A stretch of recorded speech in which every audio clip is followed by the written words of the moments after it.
नमस्कार, आर्या न्यूज देख रहे हैं आप। मैं हूं आपके साथ पल्लवी सिंह। आंवला महाराष्ट्र में स्वागत है आपका। खबरों की शुरुआत करेंगे एक बड़ी खबर से। आपको बता दें कि महाराष्ट्र में एक बार फिर से सुशांत का जो केस है एक बार फिर से आग पकड़ने लगा है। दिवंगत अभिनेता सुशांत सिंह राजपूत और दिशा सालियान की मौत का मामला एक बार फिर से खुला है और अब इसे लेकर भाजपा नेता नीतीश राणे ने यह मांग की है कि आदित्य ठाकरे का नार्को टेस्ट करवाया जाए। तो वही मीडिया रिपोर्ट्स के मुताबिक दिशा सालियान की मौत का मामला अभी भी पुलिस, जो मुंबई पुलिस है, उसके अधीन है। सीबीआई इस मामले की जांच नहीं कर रही है। साथ ही नीतीश राणे की इस मांग के बाद नारायण राणे ने भी इसे अपना समर्थन दिया है। सुशांत सिंह के केस में इसके पहले मैं कह चुका हूं कि वो केस में आदित्य ठाकरे का कुछ न कुछ योग उसमें वो मर्डर में उनका वो मर्डर के लोगों के साथ उनका संबंध है। वो मर्डर के वक्त वो उपस्थित थे, ऐसे मेरी जानकारी है। इसलिए उनका नार्को टेस्ट होना चाहिए नीतीश राणे से के। महाराष्ट्र के सांगली जिले में महापुरुषों के ऊपर दिए गए बयान को लेकर प्रगतिशील संगठन की ओर से सांगली बंद का आह्वान कर दिया गया है। महापुरुषों के बारे में अभद्र भाषा का प्रयोग करने वाले बीजेपी नेता और राज्य सरकार में मंत्री चंद्रकांत पाटिल, राज्यपाल भगत सिंह कोश्यारी और भाजपा प्रवक्ता सुधांशु त्रिवेदी, विधायक प्रसाद लाड के खिलाफ एएनसी प्रगतिशील संगठन की ओर से सांगली बंद किया गया है। लोगों ने इस सभी का प्रतीकात्मक पोस्टर लगाकर विरोध भी जताया। साथ ही सांगली के थाना चौक से पदयात्रा शुरू की गई और ये पदयात्रा सांगली शहर की परिक्रमा कर शिवाजी महाराज की प्रतिमा के पास आएगी। यहाँ महापुरुषों और उनकी प्रतिमाओं पर मालार्पण किया जाएगा, जिसके बाद उन्हें प्रणाम करेंगे। बंदचं आव्हान सर्व पुरोगामी संघटनांनी, सर्व पक्षांनी, पुरोगामी पक्षांनी इथं केलेलं आहे। त्याला चांगला प्रतिसाद आज सांगलीकरांनी दिलेला आहे। मी या निमित्ताने एवढंच सांगतो की जे बहुजन समाजातील जे महामानव आहेत त्यांचा अपमान करायचा हे आज यांचा भाजप असू दे किंवा आज कोश्यारी जरी म्हटले, आज महाराष्ट्राचे जे राज्यपाल आहेत त्यांनी आज त्यांचा अपमान केला तरी केंद्र सरकार का गप्प आहे? ह्याचं उत्तर एवढंच आहे की यांना हे सर्व पसरायचं आहे। आणि शिवाजी महाराज असू देत, डॉक्टर बाबासाहेब आंबेडकर असू देत, महात्मा फुले असू देत किंवा आज कर्मवीर अण्णा असू देत, ही ज्यांनी बहुजन समाजासाठी आपलं हे केलं, खर्च योगदान दिलं। सांगली बंदचा चालू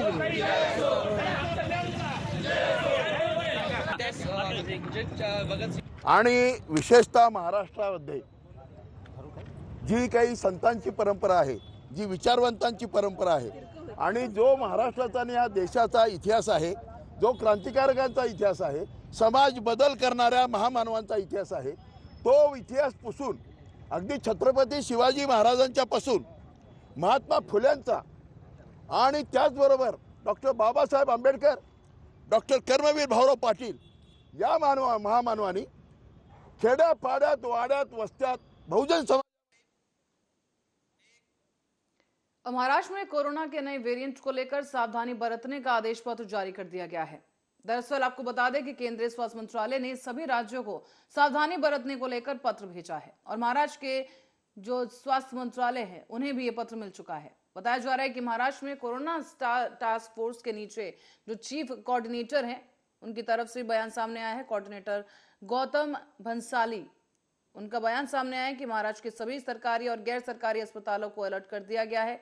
दरअसल आपको बता दें कि हाल ही में जापान, दक्षिण कोरिया, ब्राजील, चीन और अमेरिका, इन सभी में कोरोना संक्रमण के मामले लगातार बढ़ते जा रहे हैं और इसी को लेकर भारत सतर्क हो गया है। इस क्रम में मंगलवार को ही स्वास्थ्य मंत्रालय ने सभी राज्यों और केंद्र शासित प्रदेशों को एक पत्र लिखा। इसमें कोरोना वायरस के इस नए वेरिएंट पर नजर रखने के लिए संक्रमित पाए गए नमूनों के जीनोम सीक्वेंसिंग को बढ़ाने के लिए कहा गया है। राज्य और केंद्र शासित प्रदेशों को जो पत्र लिखा गया है वो केंद्रीय स्वास्थ्य सचिव राजेश भूषण की तरफ से लिखा गया है। इसमें यह कहा गया है साफ तौर पर कि इस तरह की कवायद देश में वायरस के नए वेरिएंट का समय पर पता लगाने में सक्षम होगी और आवश्यक सार्वजनिक स्वास्थ्य उपायों को सुनिश्चित करेगी। एक तो हमारे पास कल ही पत्र आया honourable health secretary government of India से भूषण साहब का, और उसमें मैं थोड़ा सा ये बता देता हूँ कि कोई पैनिक या बहुत घबराने की बात नहीं है। वो हमारे डिपार्टमेंट वाइज और स्टेट गवर्नमेंट उन सबको थोड़ा सा अलर्ट पे रहने के लिए कहा गया है। और उसमें मेन जो बात कही गई वो ये है कि अगर कोई भी कोविड पॉजिटिव पेशेंट्स आता है आपके पास में तो उसका जीनोम सीक्वेंसिंग करना है।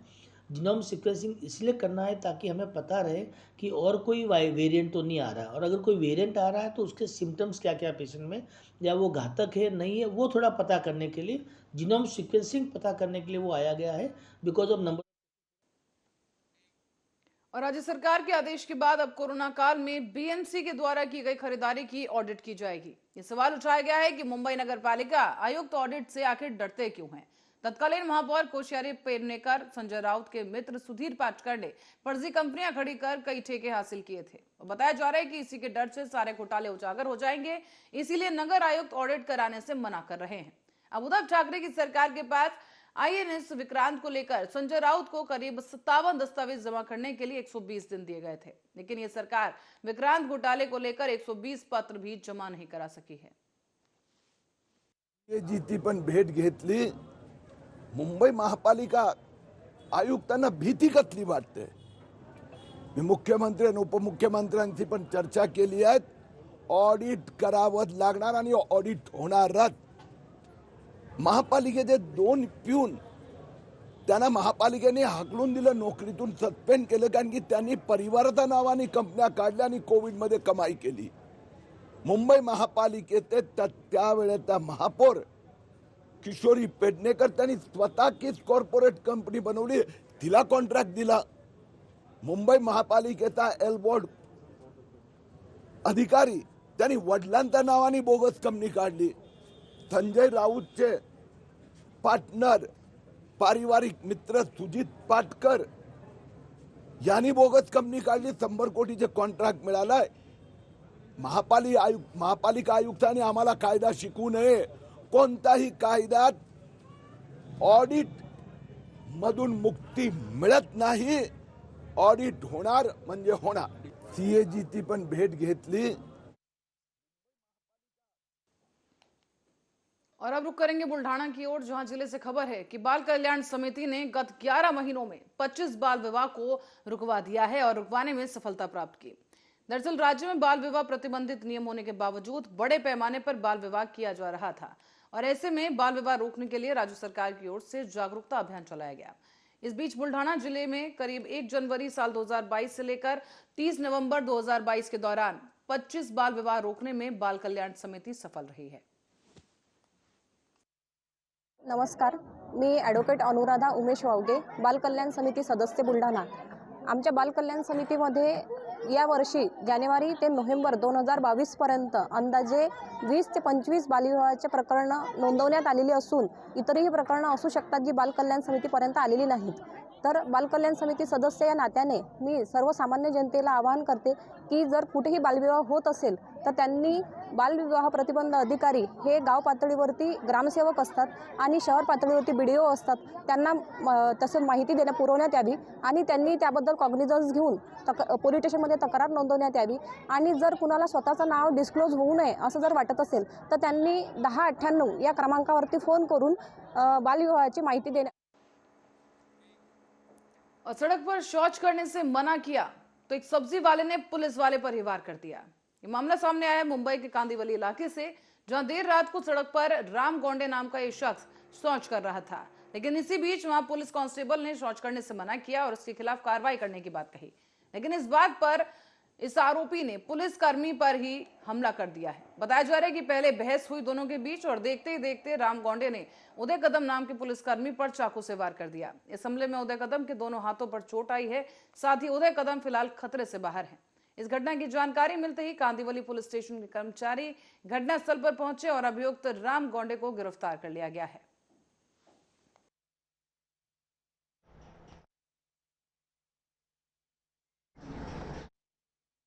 मराठावाड़ा की दक्षिण काशी कही जाने वाली खंडोबा की मालेगांव यात्रा कल से शुरू हो रही है। इस पर पृष्ठभूमि पर नांदेड़ जिला परिषद प्रशासन की ओर से पूरी तैयारी कर ली गई है और 22 तारीख से लेकर 26 तारीख तक नांदेड़ जिला परिषद प्रशासन की ओर से कई कार्यक्रम भी आयोजित किए गए हैं। यहीं आपको बता दें कि पालकी मनकारी को जिला परिषद की ओर से 1,11,000 रुपए दिए जाएंगे। तालुका आता श्री क्षेत्र माळेगाव यात्रा 22-23 साधारणपणे डिसेंबर महिन्यामध्ये ही यात्रा भरते। यावर्षी ही यात्रा दिनांक 22 डिसेंबर ते 26 डिसेंबर या 5 दिवसाच्या कालावधीत भरत आहे। दरवर्षीप्रमाणेच यावर्षीसुद्धा श्री खंडेरायाच्या पालखीचे पूजन करून यात्रेची सुरुवात होणार आहे। या यात्रेच्या निमित्ताने जिल्हा परिषदेच्या मार्फत दिनांक 22 ते 26 डिसेंबर या कालावधीमध्ये विविध कार्यक्रम आयोजित केलेले आहेत। त्यामध्ये प्रामुख्याने दिनांक 22 डिसेंबर रोजी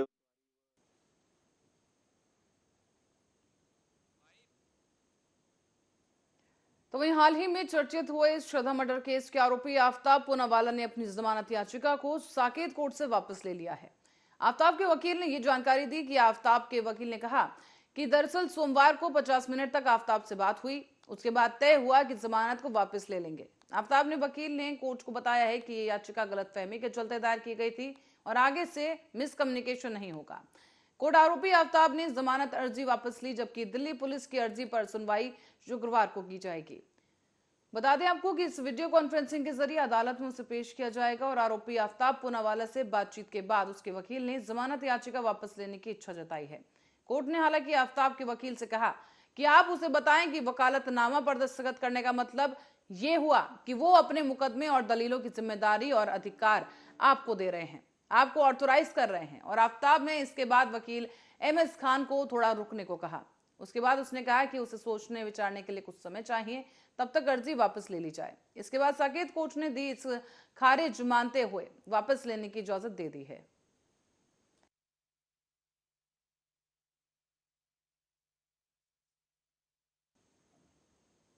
और महाराष्ट्र के स्वास्थ्य मंत्री तानाजी सावंत ने एक पत्रकार सम्मेलन के दौरान नए कोरोना वेरिएंट को लेकर जानकारी दी और लोगों से न घबराने की अपील की गई है।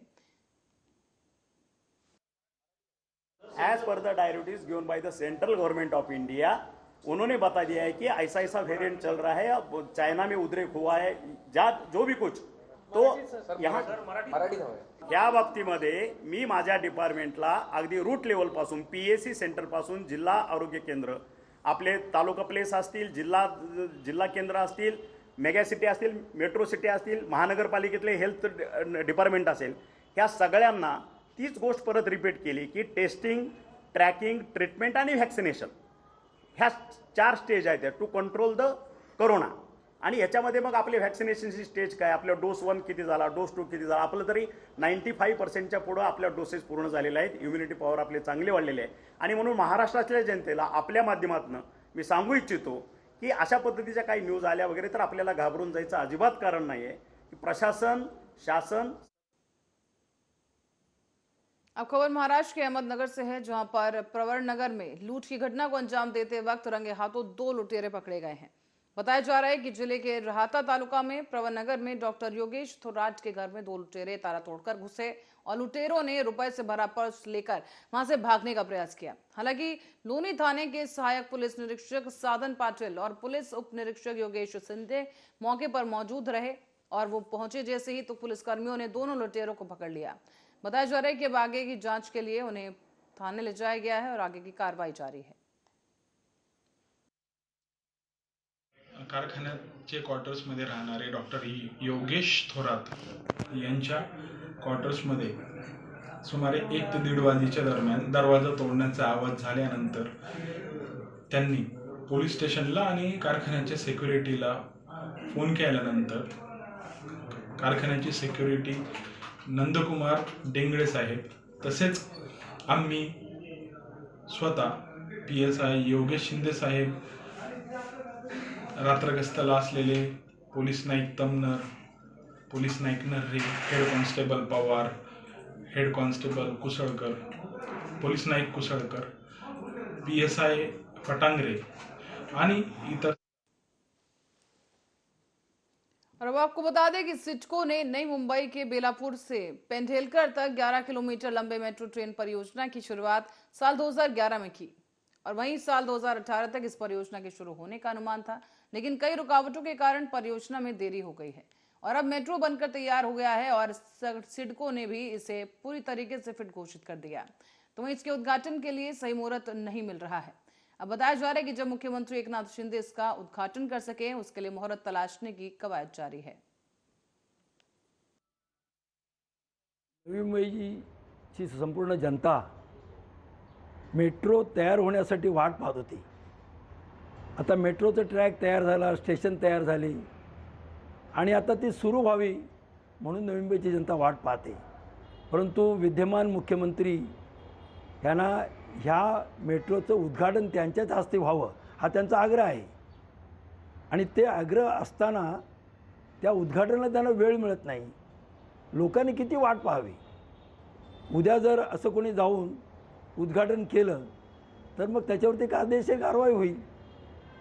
माननीय मुख्यमंत्र्यांनी इतर समजा कुठले जर इतर कार्यक्रम असतील तो एखादा कार्यक्रम बाजूला ठेवून जर मेट्रोचं उद्घाटन केलं तर नवी मुंबईच्या जनतेचं वाहतुकीचं साधन त्यांच्यासाठी उपलब्ध होईल, लोकांचा वेळ वाचेल, लोकांचा पैसा वाचेल। पहिली गोष्ट जी सुविधा पूर्णत्वाला येते ती लवकरात लवकर लोकार्पण करणं फार गरजेचं आहे आणि सिडकोचे आताचे जे MD आहेत आणि जे बाकीचे त्यांचे अधिकारी आहेत ते UD डिपार्टमेंटच्या तालावर नाचायचं काम हे करत आहेत आणि लोकांवरही त्यांच्या ते प्रेशरमुळे लोकांवरही ते अन्याय करतात आणि बऱ्याचशा गोष्टी अशाच आहेत की ज्या राजा म्हणेल तोपर्यंत कुठल्या गोष्टी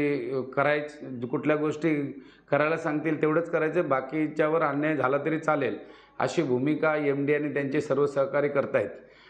या ठिकाणी तसं मेट्रो हे बरेच वर्षापासून काम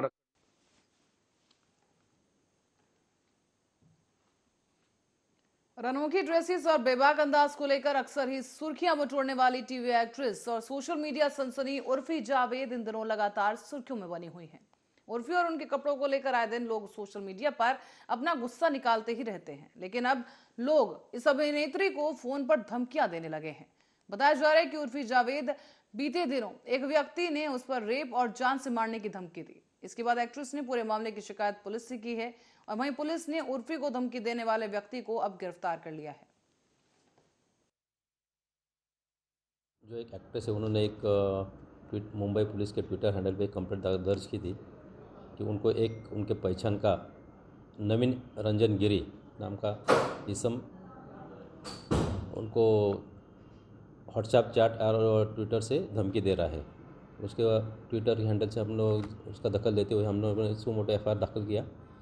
आरोपी को यहाँ से अरेस्ट कर दिया है। आरोपी का बैकग्राउंड है उसी टाइम 3 साल पहले उनके कांटेक्ट में आए तो उर्फी जावेद थे एज ए ब्रोकर, तो उनसे उनका पहचान था। अभी उर्फी जावेद के अलग अलग रोल से लेके उनके कपड़े पहनने के स्टाइल के लेके उनको मोबाइल से धमकी दे रहा था, इसलिए उनका FIR रजिस्टर करके अरेस्ट कर दिया। सर उर्फी को जो आरोपी को बॉम्बे से गिरफ्तार किया, हम लोगों ने इंक्वायरी के लिए बाहर से उसको दिया, तब वजह से इस ताबे में।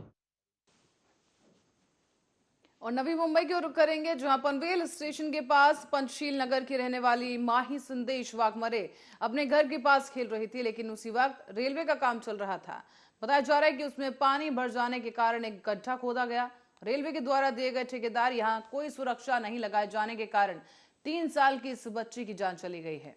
दरअसल रेलवे पुलिस घटना की जानकारी ले रही है और आगे की कार्रवाई की जा रही है। बताया जा रहा है कि साल 2019 में पनवेल रेलवे के निर्माणाधीन रहने के दौरान 3 लड़कियों की डूबने से मौत हो गई थी।